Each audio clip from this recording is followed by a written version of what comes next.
Good evening, everyone present here. I am Faraz from IGCP Group. Welcome all the viewers on today's panel discussion on a very important topic, that is involving approaches in the diagnosis and staging of lymphoma on the occasion of World Lymphoma Awareness Day. And before starting this session, I would like to welcome the moderator for this session. He is none other than Dr. Prantkar Chakrabarti sir, and let me share some of the achievement of sir before starting this session. Like words are very less to introduce sir, but still I will introduce him. He is consultant hematologist at Zoho Corporation Tekkasi and senior consultant research and training center of digital healthcare technologies, Maulana Abdul Kalam University of Technology, West Bengal 2223, and head clinical content and healthcare data, Novel Medicare Solution Private Limited, Kolkata 2021-2023, and adjacent faculty, School of Biological Science, Ramakrishnan Mission, Vivekanand Educational Research Institute, Deem University, Belur, Howrah, and many more association. And he is Chief of Digital Health and Augmented Intelligence Advisory, Lympho Biotech India Private Limited, and member of Scientific Advisory Committee, National Institute of Immunohematology, ICMR, Mumbai, and National Committee for the Development of for the framework for the policy guidelines for the prevention, treatment, and management of hemophilia, Government of India, and ex-nodal officer, NRSMC, Multidisciplinary Research Unit, Department of Health Research, Government of India, NRSMSC, National Knowledge Network, National Informatics Center, Government of India, and many more association. And he has many more things. He is has been honored by Lifetime Achievement Award, Best for Oral Presentation Award, Royal College of Physician International Bureaucracy for the study visit to the Department of Hematological Medicine and Bone Marrow Transplantation, King's College Hospital, London, and much more. And member of editorial board, Thalassemia Report Journal, the Real World Evidence Journal, and editor journal of the Hematology Aligned Science (JHAS). And Dr. Chakrabarti has many more than 80 journals and 10 books publication on his own credit. Sir, I would like to invite you, and now I would like to hand over this session to you, sir, to introduce all the panelists. Over to you, sir. You can continue from here. Stage is yours, sir. Yeah, thank you. So it is my pleasure to introduce our next panelist. I think Faraz, you can change the slide. Yeah. So I have with me, people from different parts of India. And first is from Delhi, Dr. Anshul Gupta. Is a consultant oncology and oncosurgery at Max Healthcare Delhi, former senior resident of medical oncology at AIMS Delhi, Safdarjung, and member of ASCO, ESMO, ISMPO, and Indian Academy of Palliative Care. He has a European certification in medical oncology, certification in palliative medicine, and preceptorship in lung cancer from Peter MacCallum Cancer Centre, Melbourne. His areas of interest include solid organ and blood cancer treatment, immunotherapy, targeted therapy, stem cell transplant, and palliative care. Special interest in preventive oncology, cancer screening, and genetics.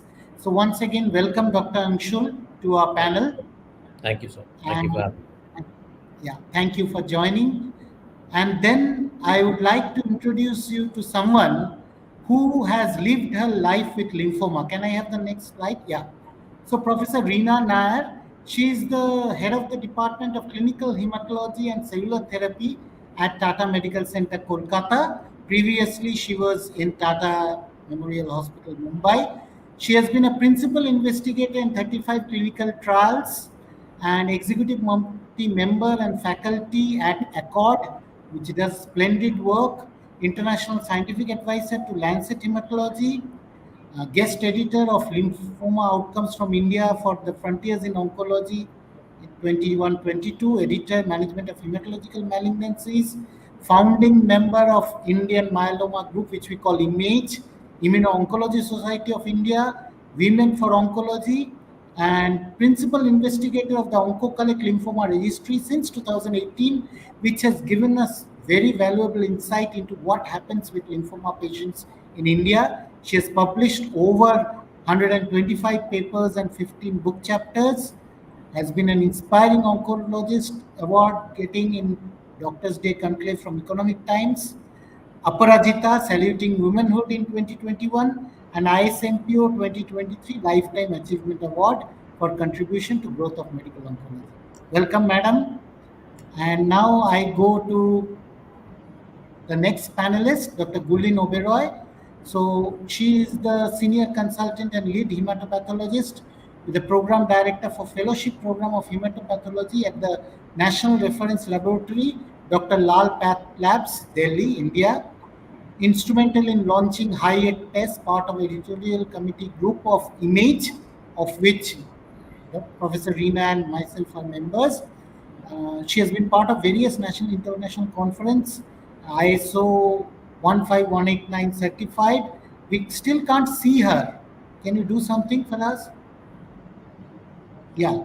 Membership is member National Academy of Medical Sciences, Indian Society of Hematology and Blood Transfusion, Cytometry Society, Image, Molecular Pathology Association of India, and SGPGI Alumni Association. Her awards include Hematopathologist of the Year in Precision Medicine 2024, Next Stage Precision Medicine Insights, Young Investigator Award and Scholarship from Society of Hemato-Oncology, Soho, Houston, Best Paper Presentation in Max Cancer Congress 2023, held in Delhi. So welcome, Gurleen. I think we have Thank you. introduced our panelists, and you'll understand how we work as a team as we try to generate some awareness about lymphoma, especially with respect to India, where treatment is often delayed because even the diagnosis is delayed. So when I come to diagnosis, I'll first address my question to Gurleen that, we always say that early diagnosis means that the chance of cure is more. That is in every cancer. And in lymphoma, we have seen that sometimes the diagnosis is delayed. Sometimes people were afraid to undergo a biopsy. Sometimes they have received empirical antitubercular therapy and then they have been diagnosed. And by that time, they have multiple lymph nodes, several organ involvement. So, as a hematopathologist, what is your take on, how physicians should go in for an early diagnosis, and how would you like to receive the samples which makes your task easier? Over to you, Gurleen. So, very rightly pointed out, sir. The point is definitely the lymphoma. The patients goes around and later, in much later stage, they come with a biopsy for the proper diagnosis. So that happens very commonly, and I think it is because of the.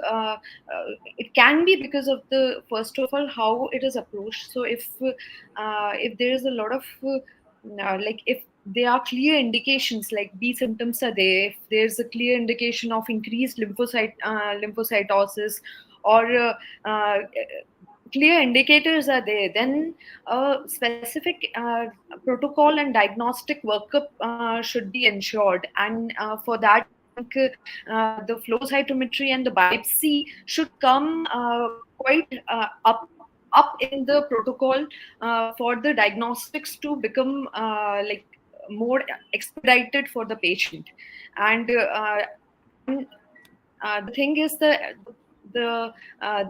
modalities like FNACs, and they wait for the FNAC results to come. So if there is a high suspicion, I'm talking about the cases where the high suspicion are there clinically, then why not go for, and in CBC you're finding high count in a case which is an older age group patient, like 50 or 60 years, with a lymphocyte absolute lymphocyte count of more than 5,000, and all the B symptoms coming up, or just absolute lymphocyte increase, then a flow cytometry should be advised, a bone marrow, lymph node biopsy should be advised. And if there is an indication on the biopsy, the IHC and the further workup should be expedited for a expedited diagnosis to the patient, so that the therapy could be started early. Yeah, I think one common criticism we all of us have failed is that the patients try to tell us why so many investigations, And when we tell them that even after you give a biopsy report, we say, okay, let us wait for the immunohistochemistry. And then they say, why, sir, you've got a report, why don't you start? So I think you can give certain clear messages, because it is sometimes there are opinions in some circles that you don't need it. Once you know it is non-Hodgkin's lymphoma, obviously we will be giving our job, so why don't we start it? So what is your take on this? So what I draw from this is, if there's a clear uh, distinction between Hodgkin and non-Hodgkin, the typing of the non-Hodgkin, now there are multiple new therapies which are coming out. So typing of the non-Hodgkin should be done completely till the end with the genetic profile as well. So if the case is a B cell lymphoma, and there is a MIC rearrangement along with if there is a BCL2, BCL6 rearrangement, becomes double hit. So it is not like all the NHL, if they are NHL and if they are treated just like similar to other NHLs. So definitely the complete diagnosis has to be done, and which involves the IHC, the genetic profile, the fish, the molecular workup, like in if okay, case is having lymphoplasmacytic cells, and we are having the suspicion between whether they are small cell plasma cell myeloma, or a LP or a Waldenstrom, then MYD88 should be done, and that distinction should be made. So a complete diagnostic workup till the genetic profile makes it a clear diagnosis case, and then the therapy becomes more pinpointed in many cases. So it's not like all the cases are getting RCHOP. After that, if the patient are having like double hit, triple hit, the protocols change for those cases. So the genetic worker plays a lot in such cases, the role. Okay, I'll come to you later. Now I'll go to Professor Reena. You have been seeing this field for so many decades. What do you think has been the significant change in terms of how we approach the patients today, say from 20 years back? Madam, you're muted. You have to So unmute things yourself. have definitely changed, both Yeah. in terms of how the medical community looks at a diagnosis of lymphoma, how willing they are now to encourage patients to take treatment, unlike before when they would say cancer or kuch nahi ho sakta. And at the Mhm. same time, the coming understanding, like Gurleen just said, that now lymphoma is not lymphoma. There are many subtypes, and we need to characterize them. And most institutes believe that they need to characterize so that the right treatment is started, the right length of treatment is given, and subsequent follow ups are done in the right manner.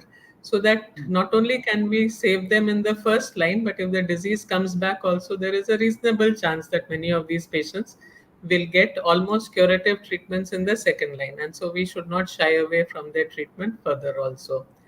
Earlier, every node was tuberculosis. Now people have started becoming aware that all nodes are not tuberculosis. Earlier, it was FNSC because that was the easiest way, and you cannot diagnose lymphomas on an FNSC. People have now become very aware that a lymph node biopsy has to be done. And if it is not the run of a mill case, which happens in about 60 to 70%, then most of them would say go to a higher center, get the test done properly, and then the treatment can always be done closer to home. So things have changed. The number of patients whom we see responding to frontline therapy has increased drastically because of all the awareness as well as better treatments, which we will discuss a little later in the front line. And in the second line, also treatments have become effective, especially in Hodgkin's lymphomas.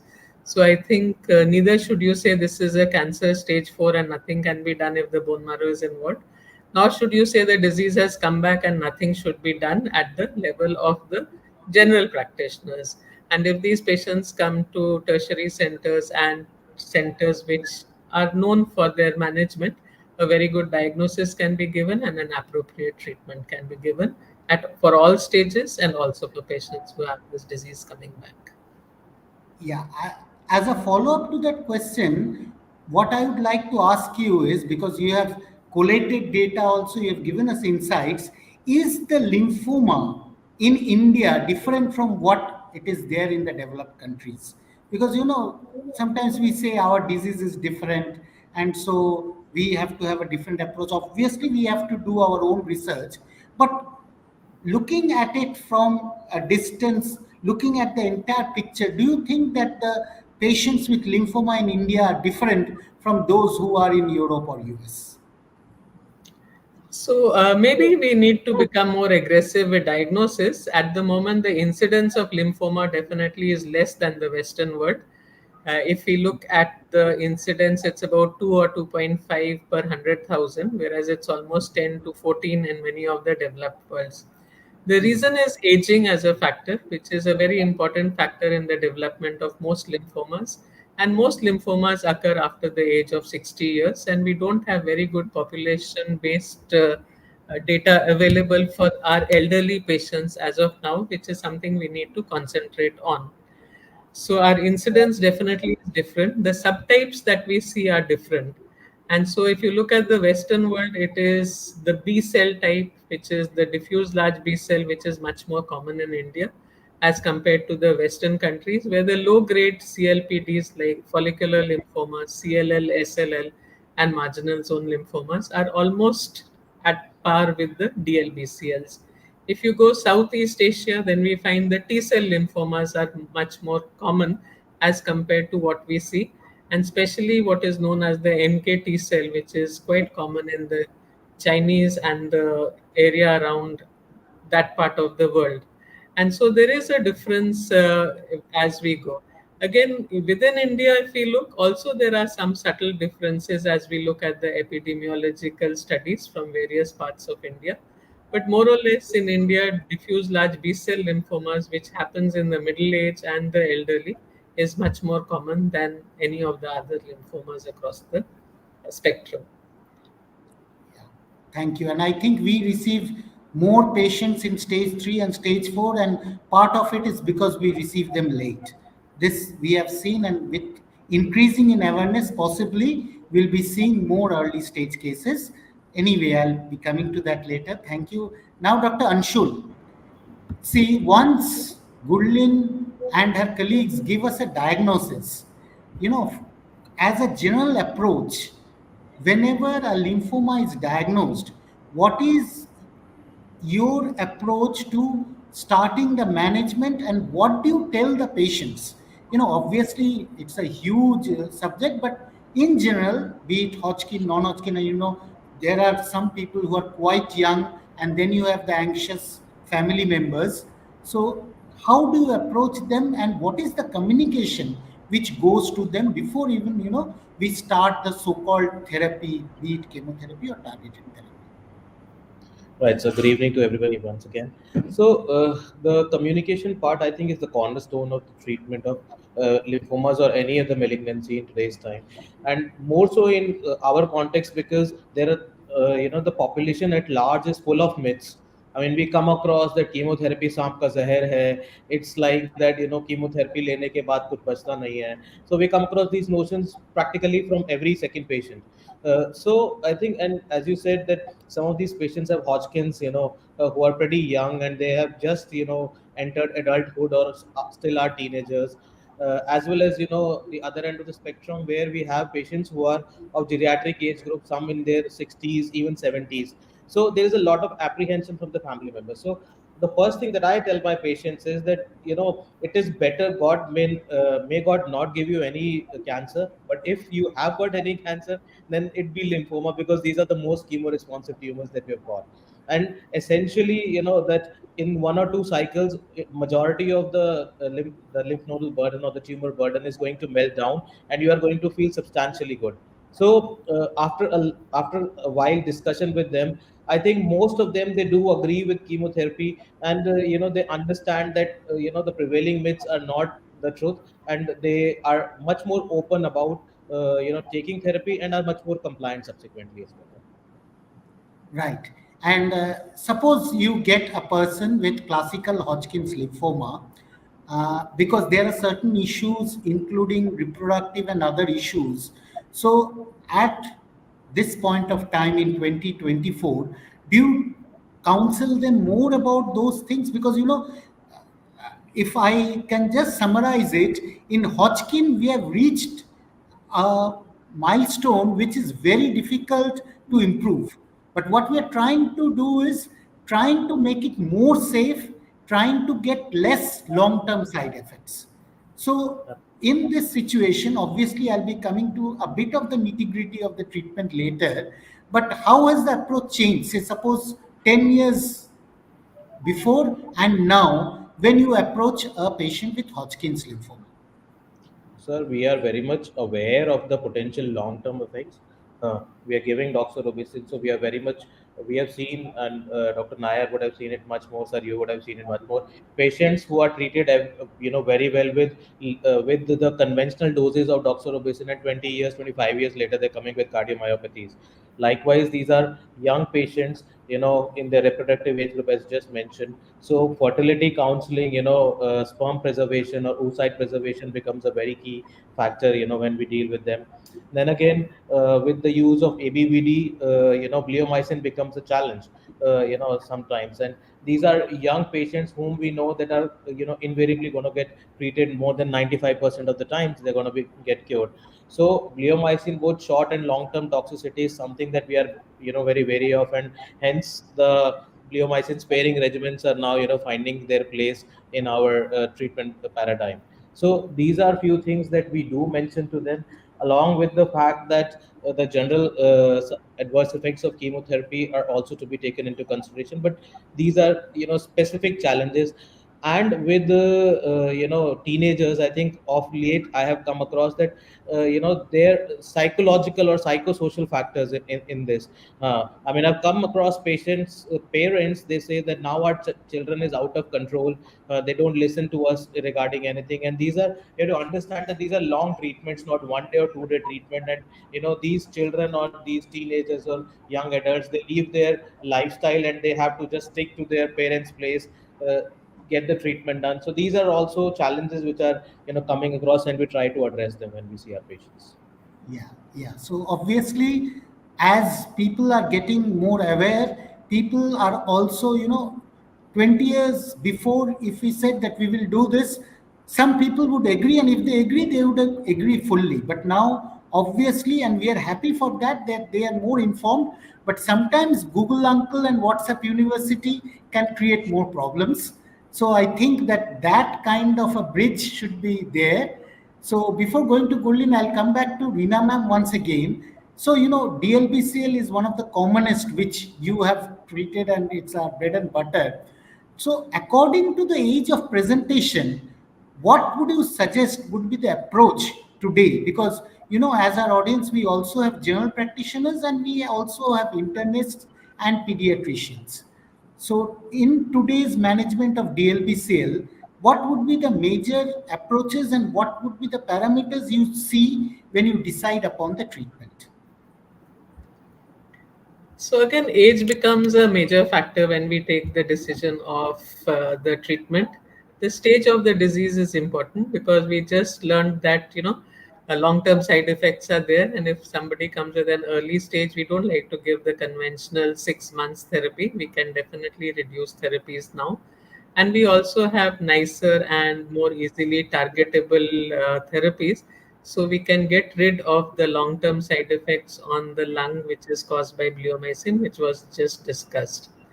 The pediatric group I avoid treating because that needs definite and intensive therapy, and I leave it to the pediatricians. And I think all of us must leave those children because they have the highest cure rates to the right people to handle them, both the treatment part and the psychological part of handling children.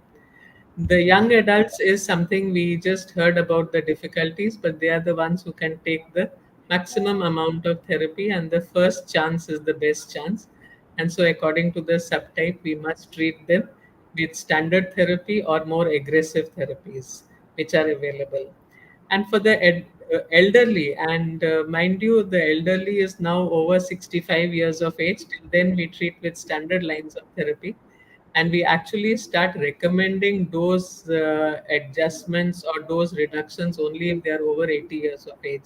So till then, remembering that DLBCL is a curable disease, if you don't have to cut the amount of therapy, don't do it, because any reduction in therapy by 50% actually reduces the long term results by 20% at 5 years. So you will save 20% less people at 5 years if you reduce the doses too much initially. They will all go into response, you won't know it. But at the end of 5 years, you'll realize that your outcomes are much reduced. So unless you really have to reduce therapies, even in the elderly, try to give curative treatments in the first line.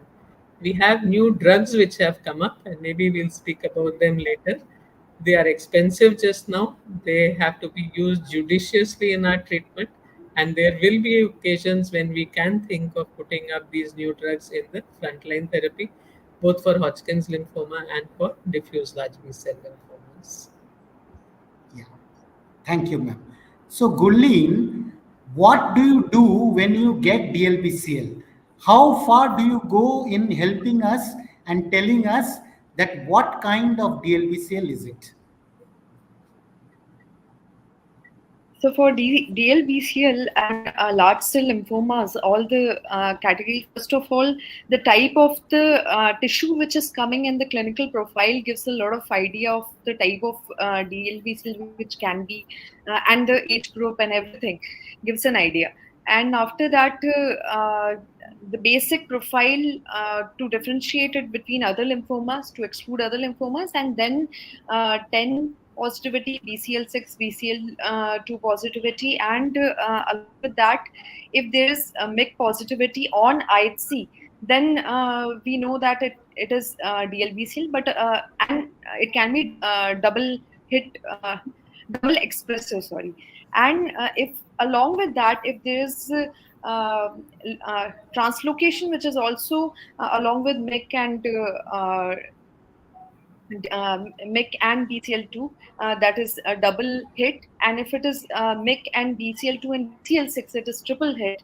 And this is what is on double ten hit and triple hit side I'm talking about.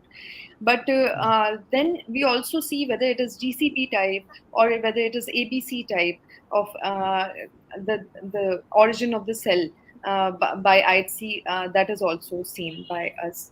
And so the type of the tissue, where the involvement is, the type of the cell which is there, and the translocations which are present gives us a particular idea which type of DLBCL it is.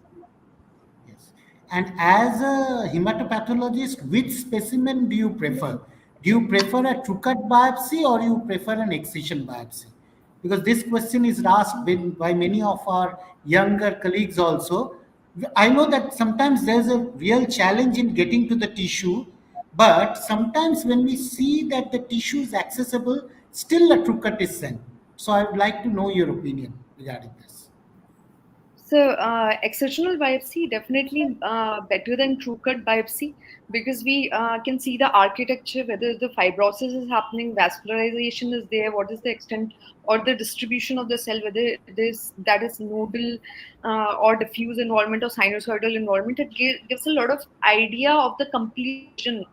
Basically, the excisional biopsy gives you a very representative sample in comparison to true cut biopsy, which is a very small uh, tissue to understand everything. And especially if we are thinking of going further with testing, like if we are suspecting something and we want to go forward with ancillary tests like IHC, then definitely we don't have to ask for a repeat biopsy. We can again go further in that, and we can do the ancillary test and give a particular diagnosis on that particular sample. So definitely exceptional biopsy over true cut biopsy. Okay. Now I'll come back to Dr. Anshul, as Madam was mentioning. So, in Hodgkin, we know that it's a high cure rate, but those who relapse, some of them might be quite resistant, right? So now we have a plethora of monoclonal antibodies also, and sometimes patients come and ask us about, can we have a chemotherapy free treatment? So as far as Hodgkin is concerned, and with the new molecules, and as Madam mentioned, that none of them are having less financial toxicity at this point of time. So in this scenario, what do you think is our optimization of these newer molecules, and something about their efficacy and safety? So I think Hodgkins, if they do relapse, so as our clinical teaching goes, Dr. Lalit Kumar used to say ki if a Hodgkin is relapsing, first of all confirm whether it is a Hodgkin or not. It was a Hodgkin to begin with that or not, because Yeah. these are very good responsive tumors, and if treated properly, the responses last for a very long time. But if somebody is unfortunate enough to have a Hodgkin's relapse, so one option is that if it is a relapse, let's say after 3 years or a late relapse or so, we can re-challenge the conventional chemotherapy of ABVD or whatever regimen they were given. But now in today's time, brentuximab vedotin, nivolumab, these are the drugs that which are available to us, which we can use in treatment of relapsed Hodgkins. So along with that, there are so many different monoclonal antibodies which are there in clinical trials as well. But the ones which are currently in our clinical practice, as Dr. Nair will also elaborate in a while, sir, is that these offer uh, chemo-free outcomes or chemo-free treatment options for these patients. And in that regard, sir, there have been these offer lesser form of toxicities. I think their efficacies in their recent clinical trials have come up to be somewhat similar to that. Traditionally, if a Hodgkin relapses early, we would have to give the patient a salvage regimen and go for a transplant, perhaps. But now the things are changing with these newer molecules, and they can also be used as a bridge to transplant if at all the patient needs to undergo a ASCT. So overall, I think with emergence of these molecular therapies and newer monoclonal antibodies, we have got a good therapeutic armamentarium to address these. Okay, thank you. Now, Madam Professor Reena, what about non-Hodgkin? Again, we have some monoclonal antibodies. What is your take in 2024 about this, and who should be the patients whom we should consider? Because sometimes patients will pay out of their pocket, sometimes it might be some reimbursement also, but we have to understand that the older classical regimes, we have a long follow up, and here we are slowly learning about it. So, over to you, ma'am. So upfront, I would never mess around. The standard treatment gives us standard outcomes, and we should give the standard treatment to standard patients. And you will get 50% of your diffuse large B cell lymphomas cured for life. You will get almost 80% of your Hodgkin's disease cured for life. So, go ahead with what is standard. The rest is extremely expensive just now. Like Anshul just said, that if the patient relapses, we can start thinking. So we still like to do the standard of care. If the relapse is late, we can give them salvage therapy, maybe with a targeted molecule, because that gives us the best responses in the salvage. And then go ahead with the high dose stem cell transplant, both for diffuse large B cell lymphoma and for Hodgkin's lymphoma. It's in the second line. If the patients relapse very early, within a year, these are relatively resistant patients to chemotherapy, because they've already shown us that the frontline chemotherapy didn't work for very long. And those are the particular patients where I would think in terms of using new drugs more, I would say uh, more easily, because the salvage chemotherapies are not going to give us the best, and even if they give us responses, these patients will relapse quickly. So we have in Hodgkin's lymphoma, like we just heard, brentuximab along with a checkpoint inhibitor. Presently, it's nivolumab for all of us, and that gives us extremely good response rates. But the financial toxicity, which Pranta just mentioned, is so huge that doing a transplant becomes much cheaper in these patients. So after the minute you get a good response, do a high dose therapy, patients have a really good outcome for a long period of time. In the elderly patients who cannot go for a transplant, I would like to consider these if they can afford, and some of the elderly are affording, that you can continue with these newer therapies with less side effects for a long period of time. We don't have what is known as monitoring with ctDNA, and I'm sure Gurleen will be working on that. But if that comes along and patients become ctDNA free, then maybe we can stop the targeted therapy for a while, monitor patients, and restart at the time when the MRDs or the minimal residual disease starts to surface again. But these are things for the future. So presently, if we start an elderly patient, we give them an idea that this therapy will continue uh, till you either relapse or you can't tolerate it, or side effects, whichever they may be, physical side effects or financial side effects. Yeah. Now, I think before going to the next realm of Kati and others, I would like to ask you, madam, that uh, in trying to optimize the therapy, we are talking of doing interim PET CT and then individualizing therapy.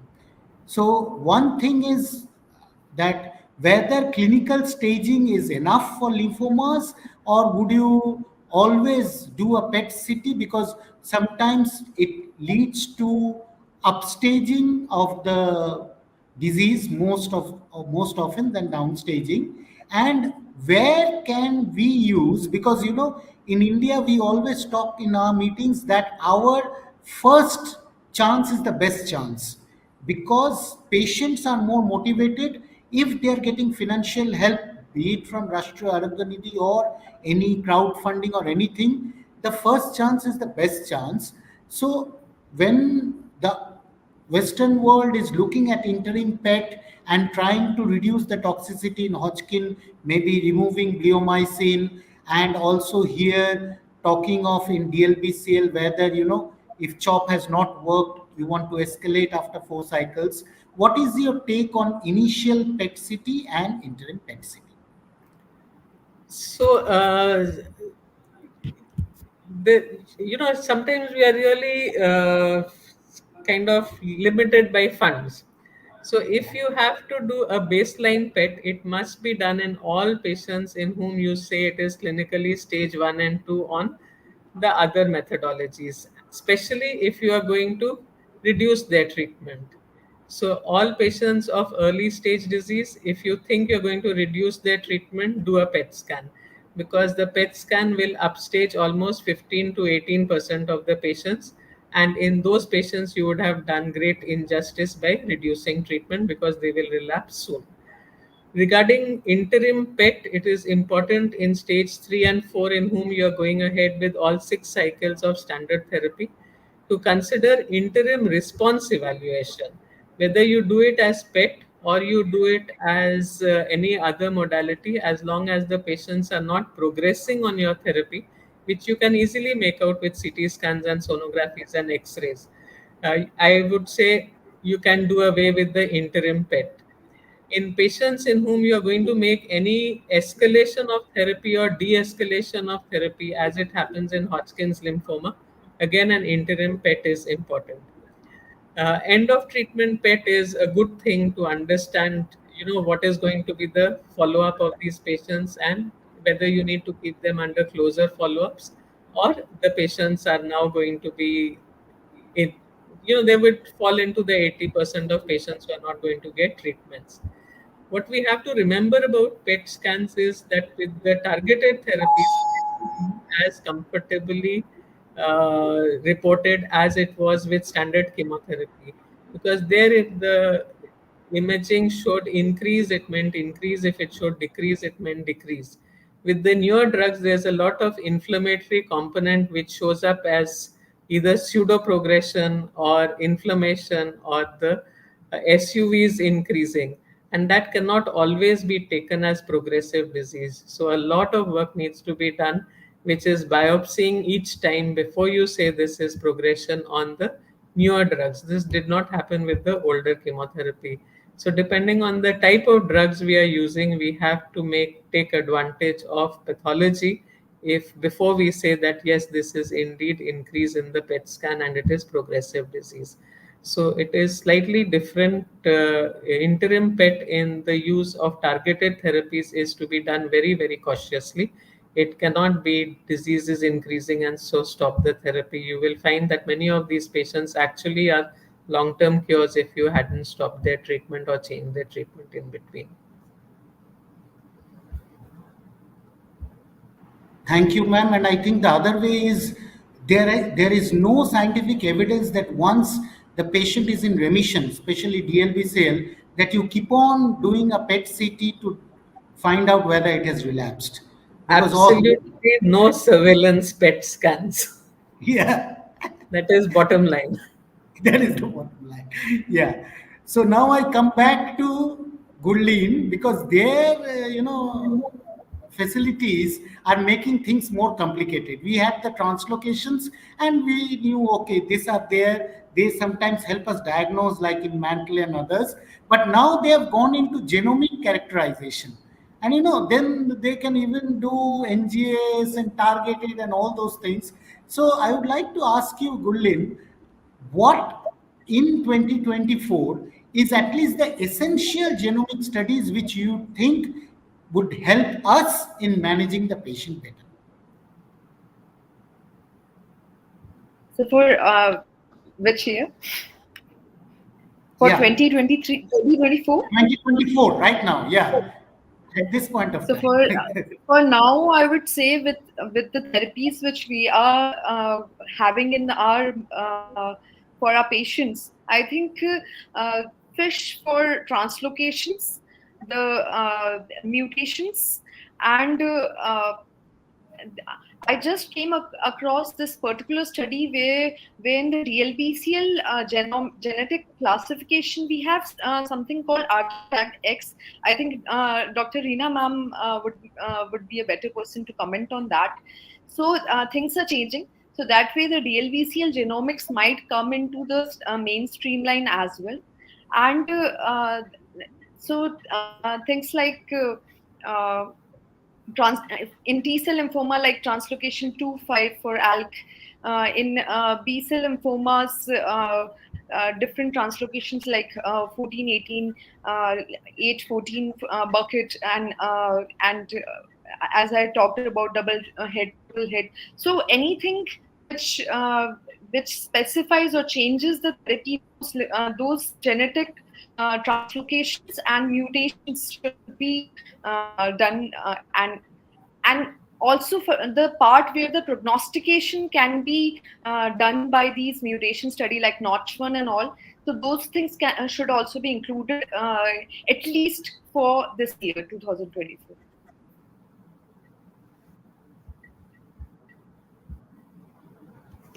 So So I think namely, Pranthar is. Yeah. No, I'm there. I just opened the door again.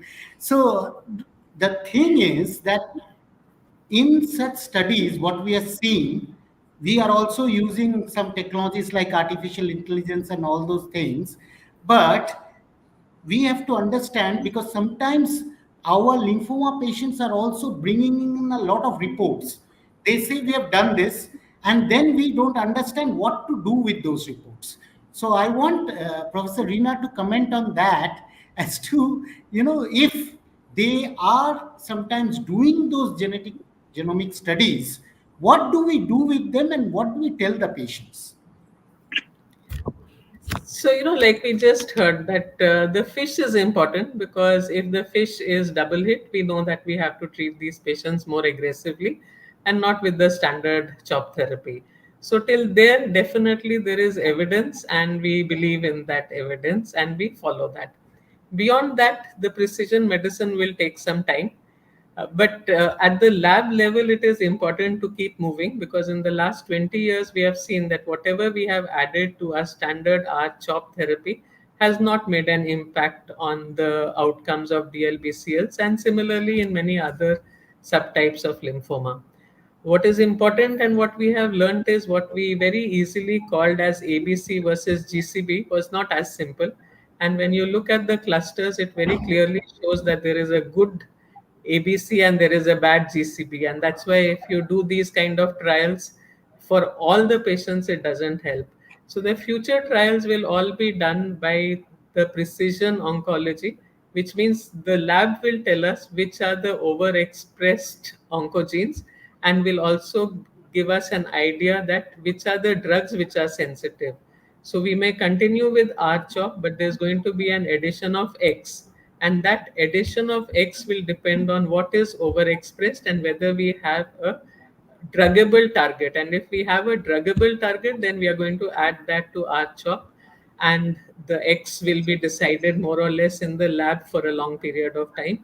And the outcomes, at least in the early phase trials coming from China, seem that this kind of an approach is making a difference in the outcome. Having said that, these are early trials and the sample sizes are small, and we will have to wait for some time before we start using it in the clinic. I think it is all in clinical trials in the research methodology, and the labs, of course, have to be ready for it, should be able to give us these reports as and when we need them, and we have proof that it makes a difference in service of the patients. Yeah. And I do agree that we should have more clinical trials in India, because if you read any guideline, in especially second relapse or even in first relapse, they always say that if there is a clinical trial, it is better to enroll a patient in a clinical trial, because the standard of care and all the monitoring is better. And we also come to know, because some of these high end molecules are just sold to us, and we have not been participant in this phase 3. Anyway, now I'll come to Dr. Anshul once again, that India is proud to be one country which has developed its endogenous CAR T therapy, right? So you can explain to us what CAR T is, and what are the challenges in getting patients access to it, and how we are evolving from fourth line to third line to second line in terms of CAR T treatment of lymphoma. So, before we go into the nitty-gritties of party, let me say that this is now, being seen as a panacea.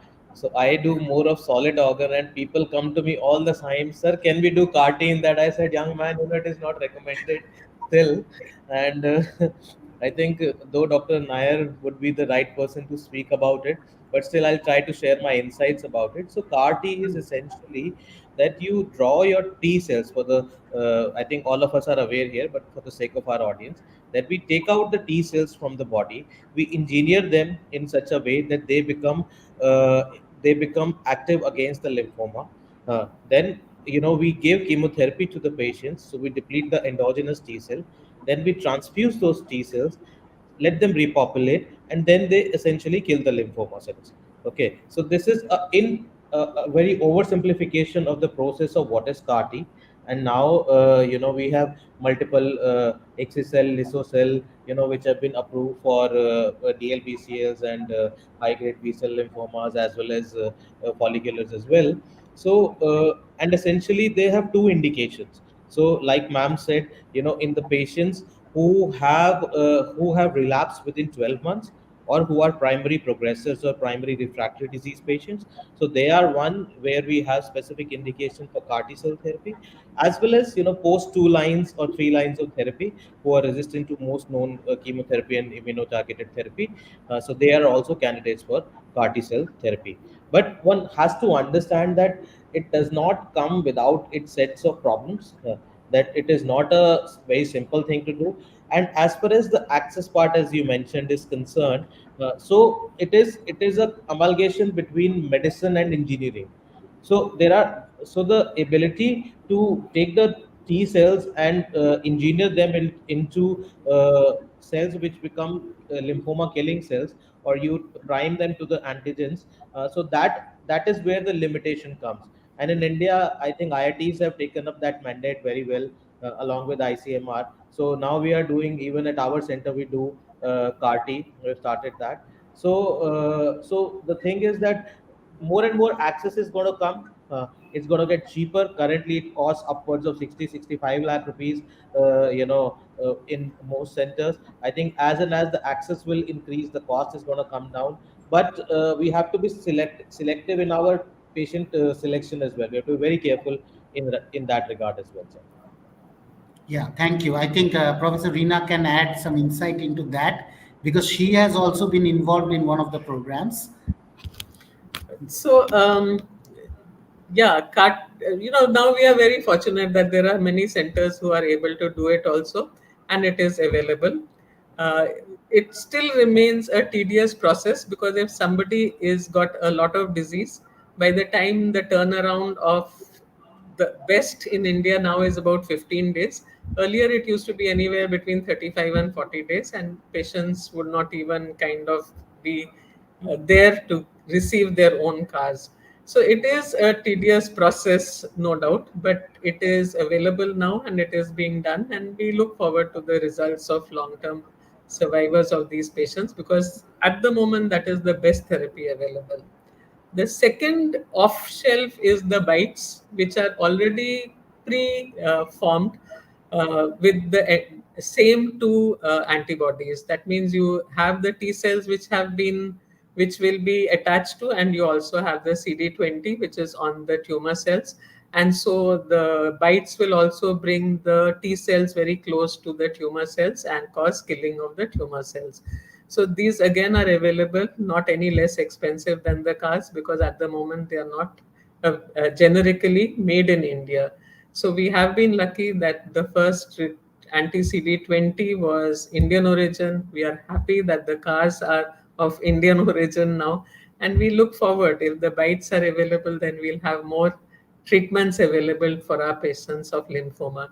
And so that is why I feel that, before you tell somebody your lymphoma has come back for the second time or third time and nothing can be done, these are the patients who should be sent to centers where these facilities are now available, either on compassionate access program or because the cars have become less expensive than they used to be once upon a time, because many people will benefit from these treatments even though they are expensive just now.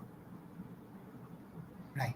So we have discussed DLBCL, we have discussed Hodgkin, the indolent lymphoma, specifically follicular.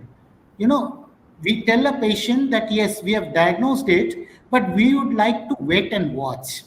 And then they become confused because the message is that you should treat cancer. And here, I'm not talking of CLL, but I'm at least talking of follicular lymphomas and other indolent lymphomas. So I would like to ask Professor Rina here that how do you convince the patient that we are not starting treatment, but you have to be on regular follow up?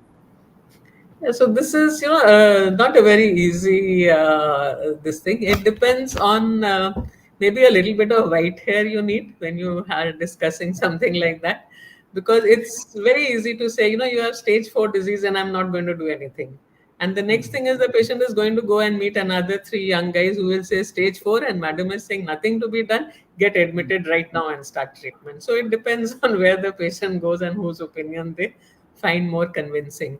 But having said that, over time, it is not difficult to convince them that these are controllable diseases. They are not curable. So I can use all the lines of therapy in the next 2 years and there'll be nothing left. Or I can use these therapies, the first one after 5 or 7 years, the next one after 5 or 7 years, and you'll have a entirely almost near normal lifespan. So the choice is yours. And I think I would say I have a few patients who have continued on wait and watch even up to 4 or 5 years till they actually had an indication for treatment. So it's not easy. It's not easy in the practice world. Second opinions are more easily available, and by and large, the second opinions can sometimes be deadly. But you have to do your job. If the patient stays back, happy for the patient. If the patient goes somewhere, anywhere newer and newer treatments are coming, I'm sure we'll make the same impact in their longevity. Yeah, thank you, ma'am. I think if are there any questions in the chat box because I don't see any. Uh, if there are none, then I have some questions left. So I don't think there is any. So, ma'am, how do you see Indian lymphoma research going ahead from here? Because as you said, a lot has changed and a lot for the better, which we are proud of and we are happy about. But if we have to give better outcomes to our patients and reducing the toxicity, what should be the approach of all the maybe hemato-oncologists, medical oncologists, whoever are treating them to, I mean, in terms of collaboration research, to take the Indian lymphoma care even towards a better path? So I will start a little pessimistically first. That Okay. we don't have research. We have few audits, and we have very little research. The Yeah. first research came from the, let me say, and it was not original. It was getting the rituximab monoclonal antibody into the system, and that was somewhere in 2002. That was getting the first rituximab biosimilar. And then we did work around it for some time to prove that it is just as good. And then now it is marketed in almost 70 countries in the world. So if that is research, then yes, we did have some say in that. The cars is another similar thing which has been taken by the IITs, and it has been done locally. So we have been effectively bringing in treatments which have been researched elsewhere, but we have been bringing in modalities which are less expensive over here. So the true research is still to happen. Having said that, if we didn't have collaborations, if we didn't look at our data and we kept saying we are as good as the West, we would be not in we would not be truthful about it. Because if you look at the outcome data from India in 2020, which is an ICMR publication, it still shows us that at the ground level, for every 100 patients of Hodgkin's lymphoma, almost 60 die. So the incidence and the mortality is nowhere compared to what is in the West. So we have a really long way to go. If you look at the diffuse large B cell lymphomas across, I'm not speaking of the 10 centers that we pick up and show our data to be good. If you actually look at ground reality, then hardly 30% of B cell lymphomas actually survive, the rest succumb. This was mainly because drugs were not available. Over the last 5 years, whether you take it as state sponsored or center sponsored insurances, now most people at the ground level also can afford these treatments, because most lymphoma treatments cost less than 5 lakhs, which is the amount of insurance most people get. And I think what we have done in institutes keeping data together, if we can collaborate and keep data within the medical colleges which are actually treating these patients, and then look at what is the outcome we have made in the mortality of patients who have extremely curable disease, we can say with some optimism that we have made a change. Presently, we have made a change for 25% of the patients who go to private. That is all the data that I can give you. We still have to work on 75% of our patients. Then, of course, is the original research that, like Gurleen is saying, so many things are happening. Can we get the druggable drugs made in our country first and test them? That is a long challenge and a long way. And I think public private partnership between institutes and a partnership with the pharma should be encouraged rather than discouraged the way it is. That pharma is no, we will not be able to do these things in the institutes. We have to partner with them and have our own data and show the world that yes, the R plus job X is X from India, not X from China or US. Then we would have done real research, and that is my optimism for the future. And since there are lots of black haired people over here, I guess it will happen someday. Yeah, I think that's an excellent remark, because I also feel that if a patient who is in a far off place does not get the advantage of lymphoma advancements, whatever has happened, and some things have been there for almost 3 decades, then we can't claim that we have improved ourselves. So I We think have I'll to reduce mortality from this absolutely disease across population, not in across. the few private hospitals. Absolutely, absolutely. And few people who can get access to all and some who don't. So obviously there's a lot of social, political connotation here. But on lymphoma awareness, we can tell that the things have arrived. Now it is up to all of us to put on our thinking caps and do it. But I'll end with Gulin as to what she will do in the next 5 years so that lymphoma care is better before I wrap up.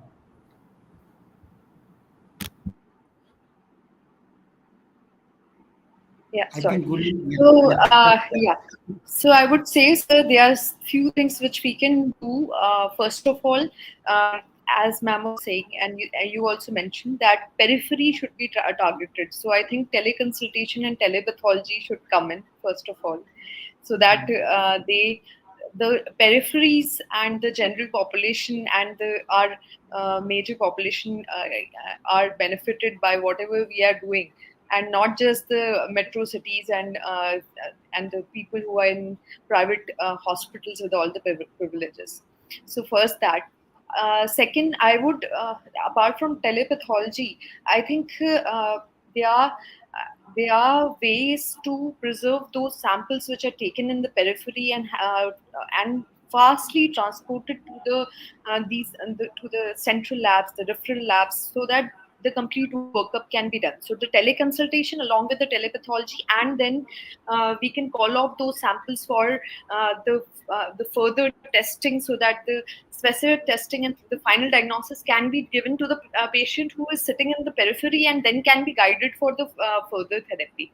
So that can be done for those patients. And rest, I think the fast protocols of the diagnostics, in which starting with the peripheral blood bone marrow for staging the lymph node biopsies, the excisional biopsy as the main line of the diagnostics, the IHC, the genetics which is right now relevant, rather than so the research work should go on, but the diagnostic should be relevant and should be ordered that way and should be done that way, and the output should be provided to the patient so that it can be utilized properly, and it shouldn't be just a test which is a part of the protocol. So that, and then I would say, apart from that, the ctDNA part, the cytoplasmic DNA, the non-invasive, after the CAR T therapies and all the antigens which are targeted, we have to think about the ways to know the MRDs, whether the residual disease is there or not.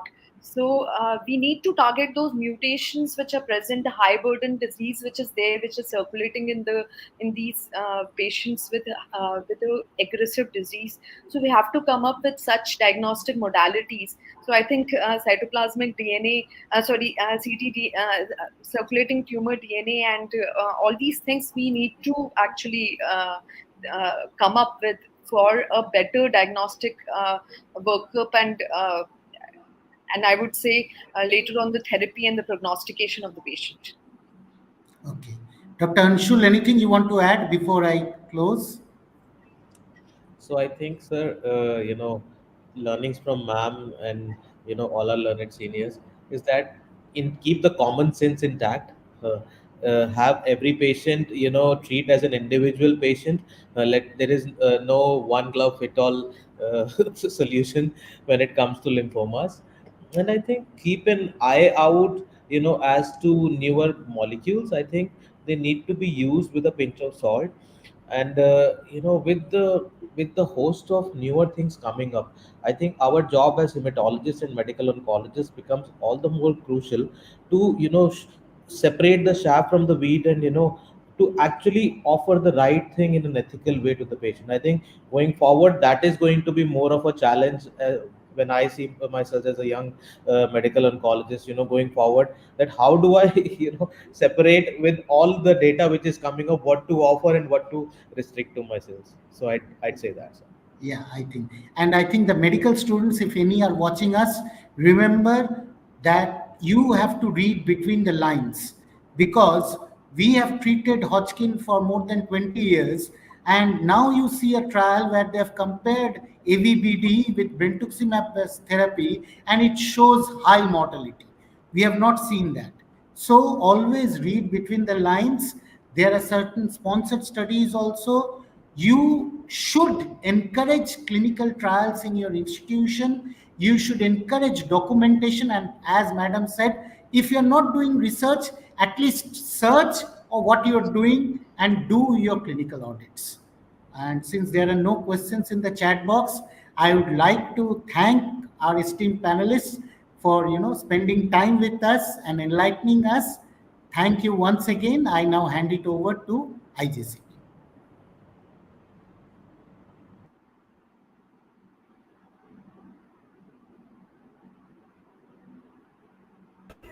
Thank you so much, sir, for your valuable time, and it was a wonderful talk on very important topic. As we know that, sir, we need to be healthcare awareness, and this is a very good platform where we can share the knowledge and make people aware about the problem, like involving approaches in diagnosis and staging of lymphoma on the occasion of World Lymphoma Awareness Day, sir. And it was really nice to all of you who have took important time to share this knowledge, sir. Thank you so much, and we would like to see you in future also with different topic in panel discussion. Till then, take care of yourself, everyone. Thank you. We are closing. Thank you so much, sir.